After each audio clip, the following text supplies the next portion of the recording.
श्रीमद् अष्टावक्र गीता यथारूप। हिंदी अनुवाद।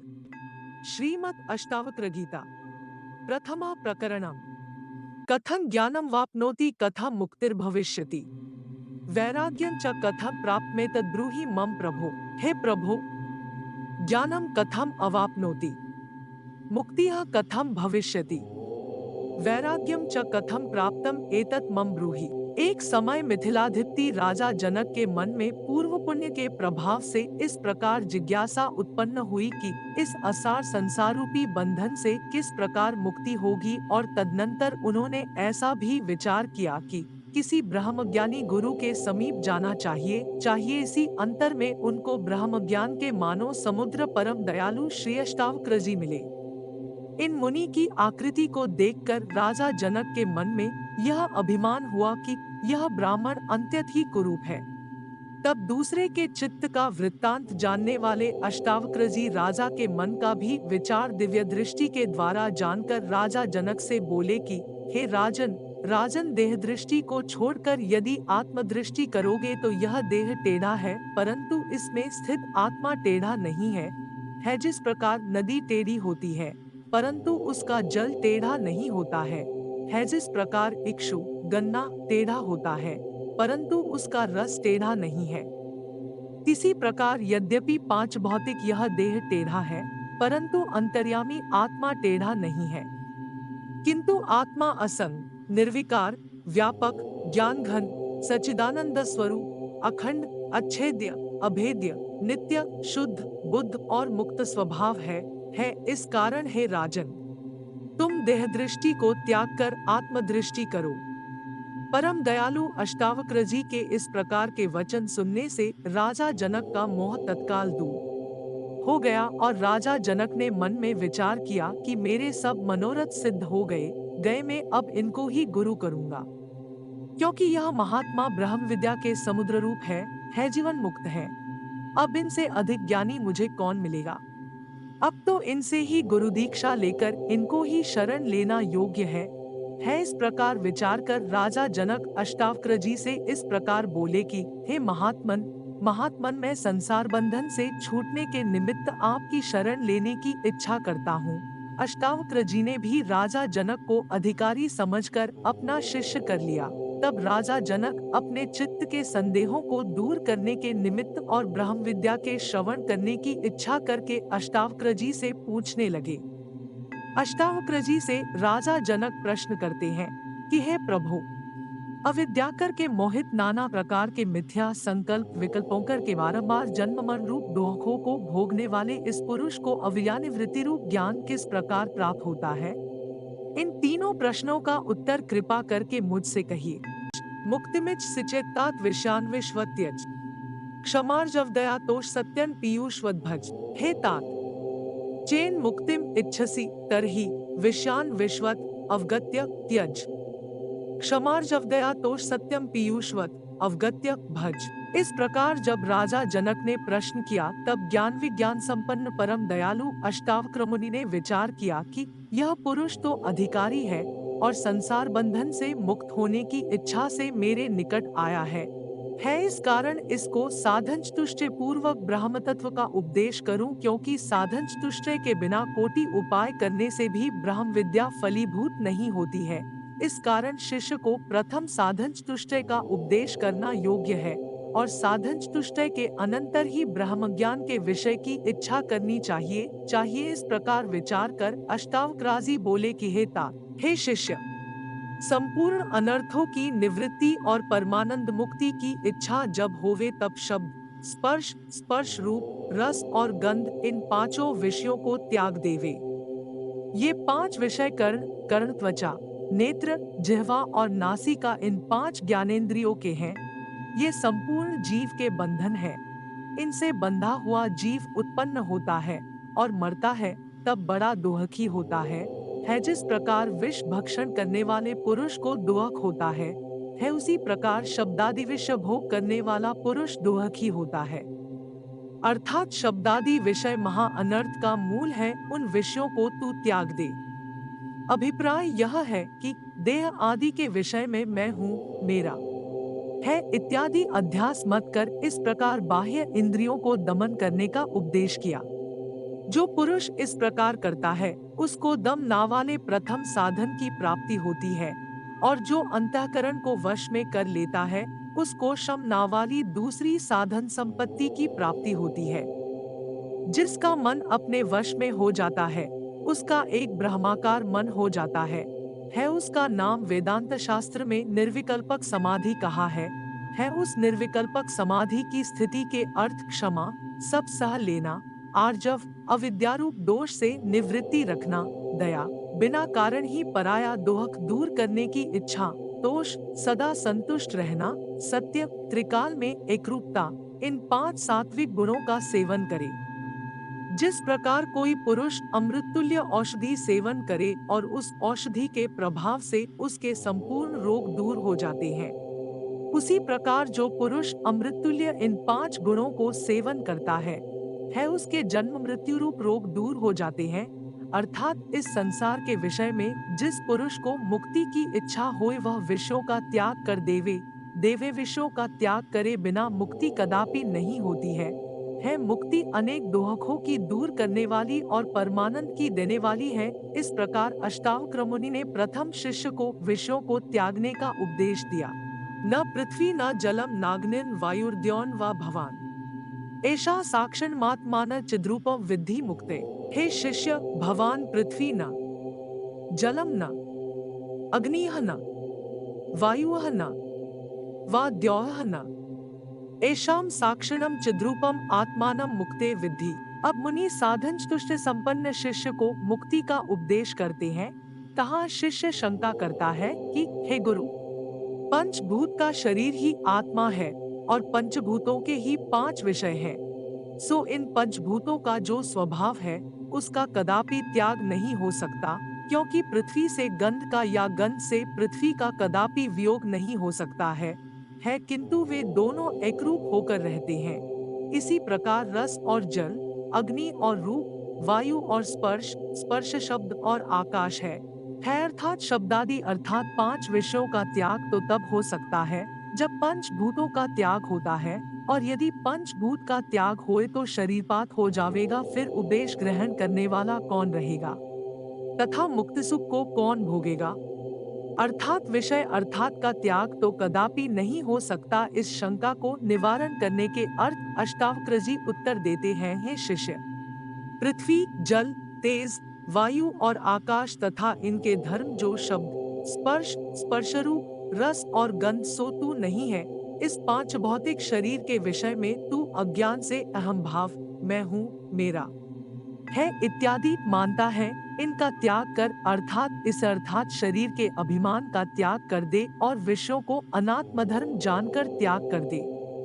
अब शिष्य इस विषय में फिर शंका करता है कि हे गुरु, मैं गौरवर्ण हूँ, स्थूल हूँ, कृष्णवर्ण हूँ, रूपवान हूँ, पुष्ट हूँ, कुरूप हूँ, काढ़ा हूँ, नीच हूँ। इस प्रकार की प्रतीति इस 5 भौतिक शरीर में अनादिकाल से सब ही पुरुषों को हो जाती है फिर तुमने जो कहा कि तू देह नहीं है, सो इसमें क्या युक्ति है। तब अष्टावक्र बोले कि हे शिष्य, अविवेकी पुरुष को इस प्रकार प्रतीति होती है विवेक दृष्टि से तू देह इंद्रियादि का दृष्टा और देह इंद्रियादि से पृथक है। जिस प्रकार घट को देखने वाला पुरुष घट से पृथक होता है उसी प्रकार आत्मा को भी सर्व दोष रहित और सबका साक्षी जान। इस विषय में न्यायशास्त्र वालों की शंका है कि साक्षिपना तो बुद्धि में रहता है इस कारण बुद्धि ही आत्मा हो जाएगी। इसका समाधान यह है कि बुद्धि तो जड़ है और आत्मा चेतन माना है इस कारण जड़ जो बुद्धि सो आत्मा नहीं हो सकता है तो आत्मा को चैतन्य स्वरूप जान। तहाँ शिष्य प्रश्न करता है कि हे गुरु, चैतन्य रूप आत्मा के जानने से क्या फल होता है, सो कहिए। इसके उत्तर में अष्टावक्र जी कहते हैं कि साक्षी और चैतन्य जो आत्मा तिसको जानने से पुरुष जीवन मुक्त पद को प्राप्त होता है ही आत्मज्ञान का फल है मुक्ति का स्वरूप किसी के विचार में नहीं आया है षट शास्त्रकार अपनी 2 बुद्धि के अनुसार मुक्ति के स्वरूप की कल्पना करते हैं।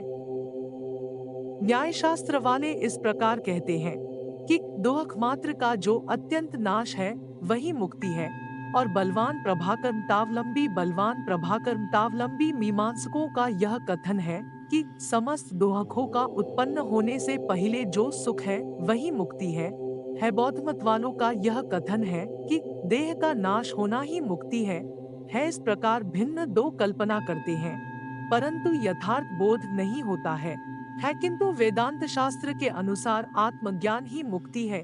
इस कारण अष्टावक्र मुनि शिष्य को उपदेश करते हैं, यदि देहम पृथक्कृत्य चिति विश्राम्य तिष्ठसि अधुनैव सुखी शांतो बंधमुक्तो भविष्यसि। हे शिष्य, यदि देहम पृथक्कृत्य चिति विश्राम्य तिष्ठसि तहि अधुना एवं सुखी शांतः बंधमुक्तः भविष्यसि। हे शिष्य, यदि तू देह तथा आत्मा का विवेक करके अलग जानेगा और आत्मा के विषय में विश्राम करके चित्त को एकाग्र करेगा तो तू इस वर्तमान ही मनुष्य देह के विषय में सुख तथा शांति को प्राप्त होगा, अर्थात बंधमुक्त कहिए कर्तृत्व कर्तापना, भोक्तृत्व भोक्तापना आदि अनेक अनर्थों से छूट जावेगा। न त्वं विप्रादि को वर्णो नाश्रमी नाक्षगोचरा असंगोसी निराकारो विश्वसाक्षी सुखी भव। त्वं विप्रादिका वर्णः न आश्रमी न अक्षगोचरः न किंतु त्वं असंगा निराकार विश्वसाक्षी असि आथ कर्मासक्तिम विहाय चिति विश्राम्य सुखी भव। शिष्य प्रश्न करता है कि हे गुरु, मैं तो वर्णाश्रम के धर्म में हूँ, इस कारण मुझे वर्णाश्रम कर्म का करना योग्य है अर्थात वर्णाश्रम के कर्म करने से आत्मा के विषय में विश्राम करके मुक्ति किस प्रकार होगी। तब तिसका गुरु समाधान करते हैं कि तू ब्राह्मण आदि नहीं है तू ब्रह्मचारी आदि किसी आश्रम में नहीं है। तहाँ शिष्य प्रश्न करता है कि मैं ब्राह्मण हूँ, मैं सन्यासी हूँ इत्यादि प्रत्यक्ष है इस कारण आत्मा ही वर्णश्रमी है। तहाँ गुरु समाधान करते हैं कि आत्मा का इंद्रिय तथा अंतःकरण करके प्रत्यक्ष नहीं होता है और जिसका प्रत्यक्ष होता है वह देह है। तहाँ शिष्य फिर प्रश्न करता है कि मैं क्या वस्तु हूँ। तहाँ गुरु समाधान करते हैं कि तू असंग अर्थात देहादिक उपाधि यथा आकारहित विश्व का साक्षी आत्मस्वरूप है अर्थात तुझ में वर्णाश्रमपना नहीं है इस कारण कर्मों के विषय में आसक्ति न करके चैतन्य रूप आत्मा के विषय में विश्राम करके परमानंद को प्राप्त हो। धर्माधर्मो सुखम दुहखंड मानसानी न ते विभो न कर्तासी न भोक्तासी मुक्त एवासी सर्वदा।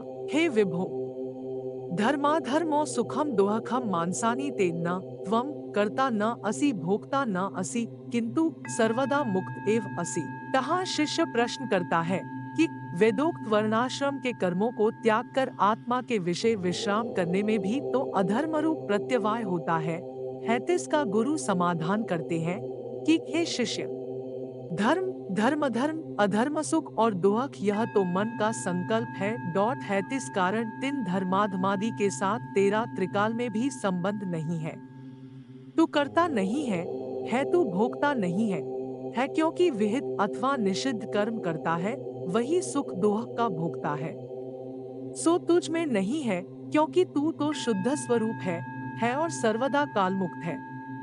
अज्ञान करके भासने वाले सुख दुहक आत्मा के विषय आश्रय करके ही निवृत्त हो जाते हैं। एको द्रष्टासी सर्वस्य मुक्त प्रायोसी सर्वदा अयमेव हिते बंधो द्रष्टारम पश्यसीतरम। हे शिष्य, त्वं सर्वस्व द्रष्टा एका असि सर्वदा मुक्त प्रायः असि ही ते अयम एव बंधा यम द्रष्टारम इतरम पश्यसि। तहाँ शिष्य प्रश्न करता है कि शुद्ध एक नित्य मुक्त ऐसा जो आत्मा है तिसका बंधन किस निमित्त से होता है कि जिस बंधन के छुड़ान के अर्थ बड़े दो योगी पुरुष यत्न करते हैं। तहाँ गुरु समाधान करते हैं कि हे शिष्य, तू अद्वितीय सर्वसाक्षी सर्वदा मुक्त है तू जो दृष्टा को दृष्टा न जानकर अन्य जानता है यही बंधन है। सर्व प्राणियों में विद्यमान आत्मा एक ही है और अभिमानी जीव के जन्म जन्मांतर ग्रहण करने पर भी आत्मा सर्वदा मुक्त है। तहाँ शिष्य प्रश्न करता है कि फिर संसार बंध क्या वस्तु है। तिसका गुरु समाधान करते हैं कि यह प्रत्यक्ष देहाभिमान ही संसार बंधन है अर्थात कार्य करता हूँ यह भोग करता हूँ इत्यादि ज्ञान ही संसार बंधन है वास्तव में आत्मा निर्लेप है थापी देह और मन के भोग को आत्मा का भोग मानकर बद्धसा हो जाता है। अहं कथात्यहमान महाकरिष्णा हि दंशित नाह कर्तेति विश्वासामृतम पीत्वा सुखी भव। हे शिष्य, अहम कर्ता इति अहम्मान महाकरिष्णा हि दंशित त्वम अहम कर्ता न इति विश्वासामृतम पीत्वा सुखी भव। यहाँ तक बंध हेतु का वर्णन किया, अब अनर्थ के हेतु का वर्णन करते हुए अनर्थ की निवृत्ति और परमानंद के उपाय का वर्णन करते हैं। मैं करता हूँ, इस प्रकार अहंकार रूप महाकाल सर्प से तू काटा हुआ है, इस कारण मैं करता नहीं हूँ, इस प्रकार विश्वास रूप अमृत पीकर सुखी हो। आत्माभिमान रूप सर्प के विष से ज्ञान रहित और जर्जरीभूत है यह बंधन जितने दिनों तक रहेगा तब तक किसी प्रकार सुख की प्राप्ति नहीं होगी। जिस दिन यह जानेगा कि मैं देहादि कोई वस्तु नहीं हूँ, मैं निर्लिप्त हूँ, उस दिन किसी प्रकार का मोह स्पर्श नहीं कर सकेगा।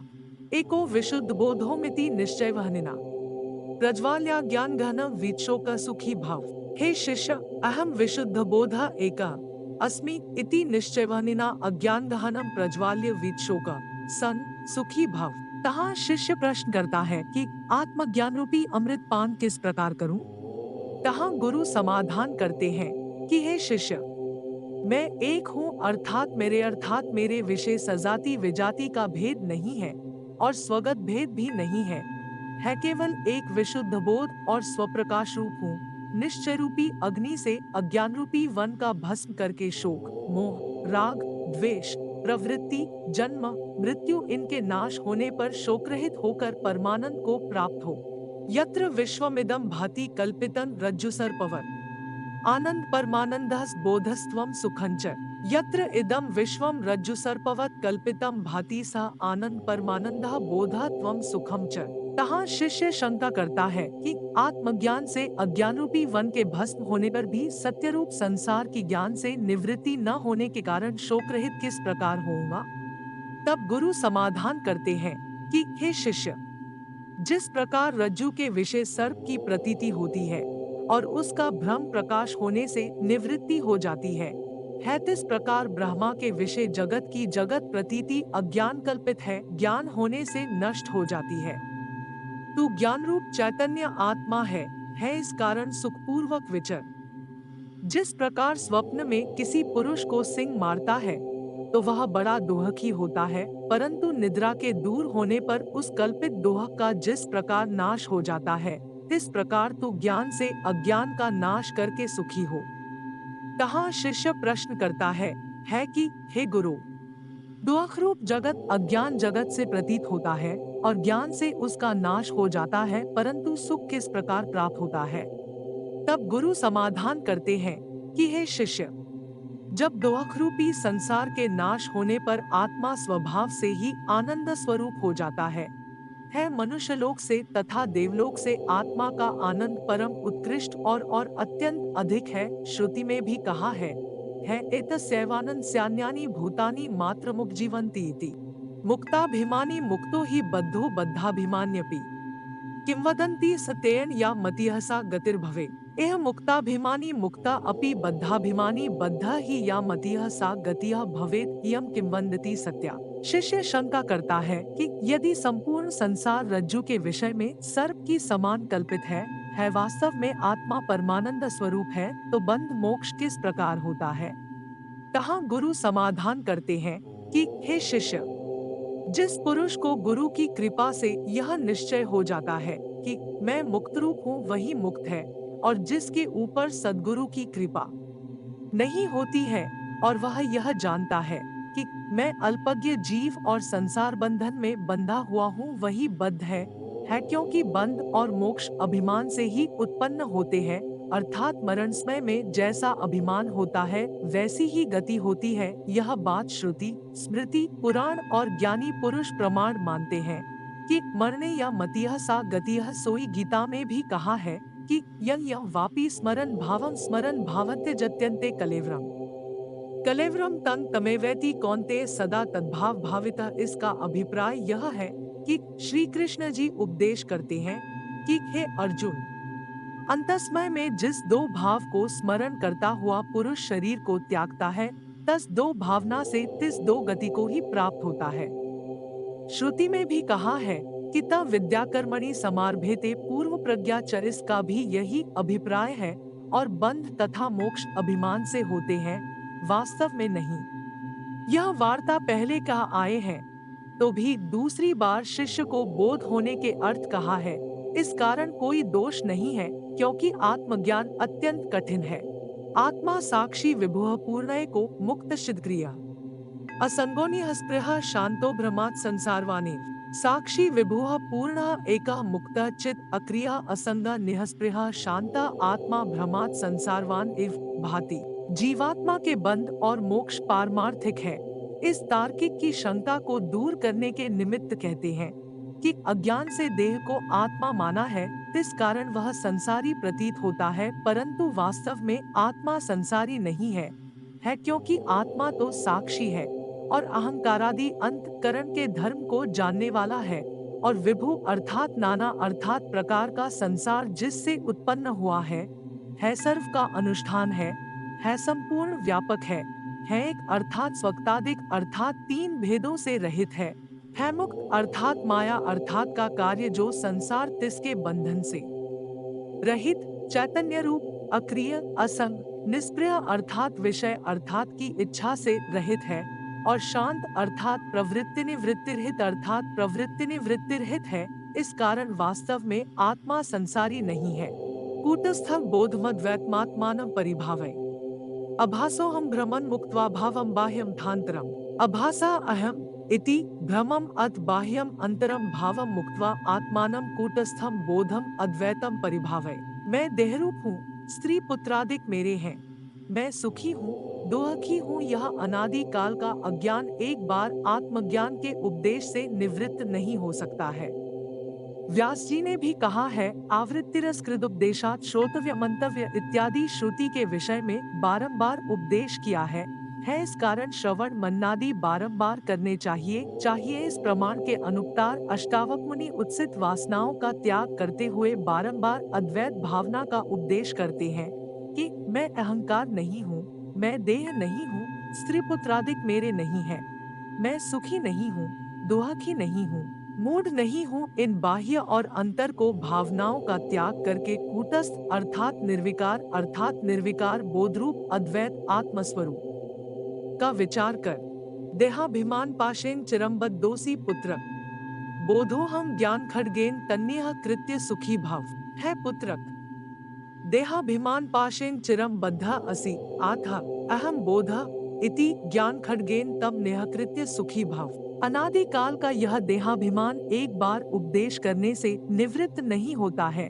इस कारण गुरु उपदेश करते हैं कि हे शिष्य, अनादिकाल से इस समय तक देहाभिमान रूपी फांसी से तू दृढ़ बंधा हुआ है अनेक जन्मों में भी उस बंधन के काटने को तू समर्थ नहीं होगा। इस कारण शुद्ध विचार बारंबार करके मैं बोधरूप अखंड परिपूर्ण आत्मरूप हूँ, इस ज्ञान रूपी खड्ग को हाथ में लेकर उस फांसी को काट कर सुखी हो।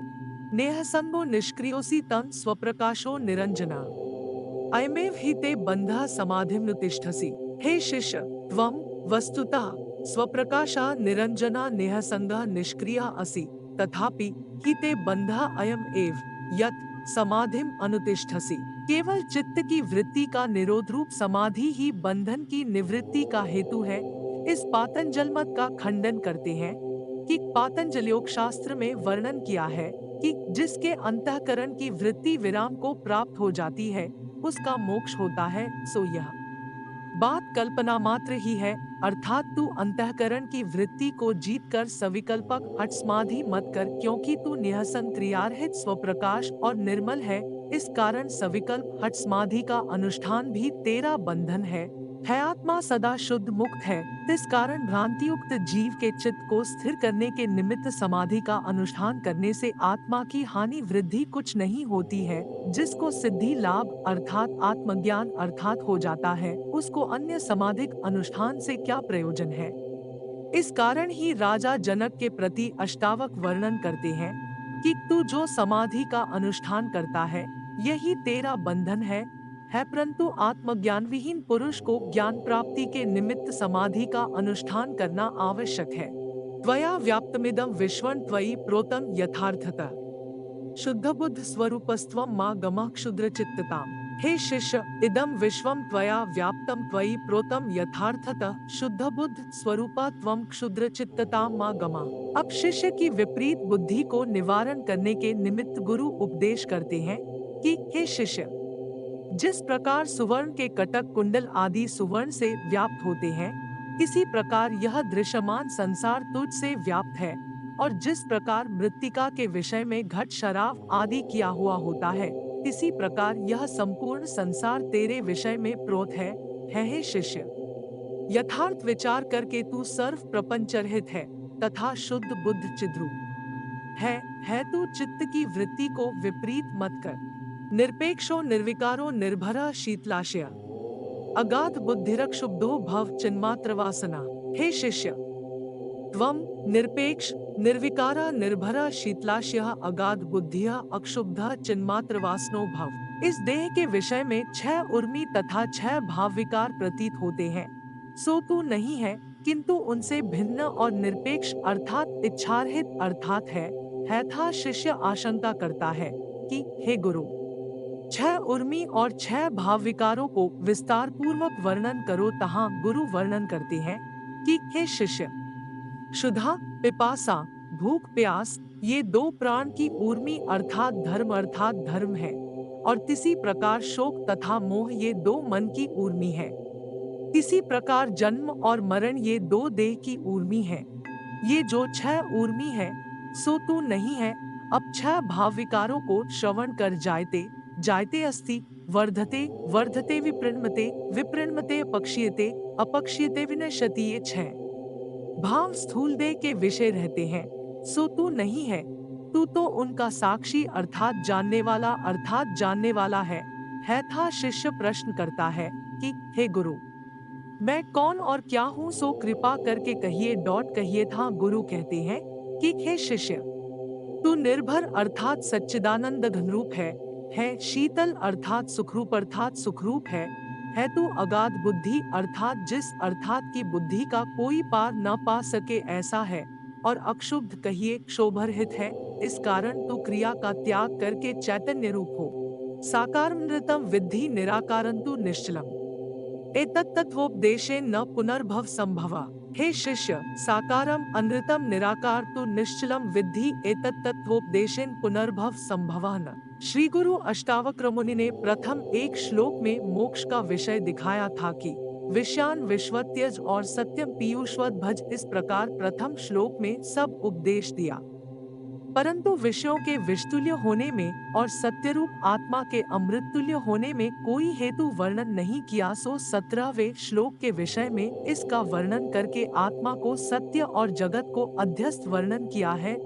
दर्पण के विषय दिखता हुआ प्रतिबिंब अध्यस्त है, यह देखने मात्र होता है, सत्य नहीं, क्योंकि दर्पण के देखने से जो पुरुष होता है उसका शुद्ध प्रतिबिंब दिखता है, और दर्पण के हटान से यह प्रतिबिंब पुरुष में लीन हो जाता है। इस कारण आत्मा सत्य है, और उसका जो जगत वह जगत बुद्धियोग से भासता है।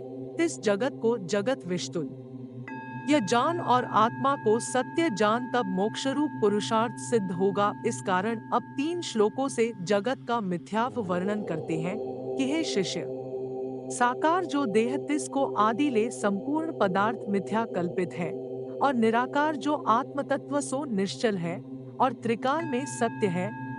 श्रुति में भी कहा है नित्यम विज्ञानमानंदम ब्रह्मा। इस कारण चिन्मात्र रूप तत्व के उपदेश से आत्मा के विषय विश्राम करने से फिर संसार में जन्म नहीं होता है, अर्थात मोक्ष अर्थात हो जाता है। यथैवादर्श मध्यस्थे रूपेन्ता परितस्तु सः तथैवास्मिन् शरीरेन्ता परितः परमेश्वर। यथा एव आदर्श मध्यस्थे रूपे अंतः परितः तु सः व्याप्य वर्तते, तथा एव अस्मिन् शरीरे अंतः परितः परमेश्वर व्याप्य स्थितः। अब गुरु अष्टावक्र जी वर्णाश्रम धर्म वाला जो स्थूल शरीर है तिससे, और पुण्य धर्म वाला जो लिंग शरीर है तिससे विलक्षण परिपूर्ण चैतन्य स्वरूप का दृष्टांत सहित उपदेश करते हैं कि हे शिष्य, वर्णाश्रम धर्मरूप स्थूल शरीर तथा पुण्य पापरूपी लिंग शरीर यह दोनों जड़ है, सो आत्मा नहीं हो सकते हैं, क्योंकि आत्मा तो व्यापक है। इस विषय में दृष्टांत दिखाते हैं कि जिस प्रकार दर्पण में प्रतिबिंब पड़ता है उस दर्पण के भीतर और बाहर एक पुरुष व्यापक होता है। इसी प्रकार इस स्थूल शरीर के विषय एक ही आत्मा व्याप रहा है। सो कहाँ भी है यत्र विश्वमिदं भाति कल्पितम रज्जु सर्पवत सर्पवत, अर्थात परमात्मा के विषय यह विश्व रज्जु के विषय कल्पित सर्प की समान प्रतीत होता है वास्तव में मिथ्या है। एकम सर्वक्त व्योम बहिरंतर्यथा घटे नित्य निरंतरम ब्रह्मा सर्वभूत गणे तथा यथा सर्वक्तम एकम व्योम घटे बह्यः अंतः वर्तते तथा नित्यम ब्रह्मा सर्वभूत गणे निरंतरम वर्तते। ऊपर के श्लोक में कांच का दृष्टांत दिया है। इसमें संशय होता है कि कांच में देह पूर्ण रीति से व्याप्त नहीं होता है। इसी प्रकार देह में कांच पूर्ण रीति से व्याप्त नहीं होती है। कारण दूसरा दृष्टांत कहते हैं कि जिस प्रकार आकाश है वह घटादि संपूर्ण पदार्थों में व्याप रहा है इसी प्रकार अखंड अविनाशी ब्रह्मा है वह संपूर्ण प्राणियों के विषय अंतर में तथा बाहर में व्याप रहा है इस विषय में श्रुति का भी प्रमाण है एष त आत्मा सर्वस्यांतर। इस कारण ज्ञान रूपी खड़ को लेकर देहाभिमान रूपी फांसी को काटकर सुखी हो। इति श्रीमदष्टावक्रमुनिविरचितायां ब्रह्म विद्यायां सान्वय भाषाटिक्या सहितमात्मानुभवोपदेशवर्णनन्नां प्रथम प्रकरणं समाप्तम्। एक यह श्रीमद् अष्टवक्रमुनि द्वारा रचित ब्रह्मा विद्या का पहला अध्याय है, जिसका शीर्षक समवाय भाषा पर भाष्य के साथ आत्मानुभव के उपदेशों का वर्णन है।